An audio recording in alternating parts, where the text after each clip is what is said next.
we have a farm back home that has been in our family for generations, and me and my brothers intend on going back and running the family business. So I chose UMass because when we were looking for schools, there wasn't really any intensive farming programs near us where you could do hands-on stuff right around the campus.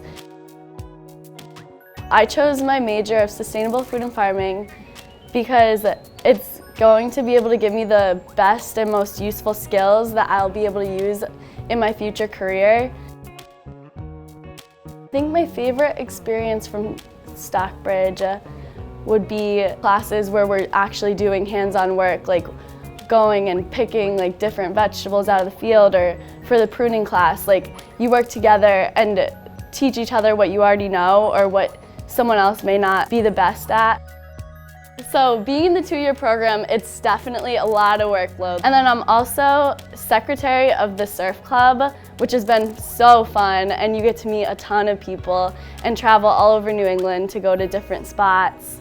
Living on campus is amazing. You meet so many people and they give you so many opportunities to get to know new people. The classes are amazing. The teachers love what they talk about. And it just makes you excited to learn more about what they love so much, what they followed through and wanted to teach to other people.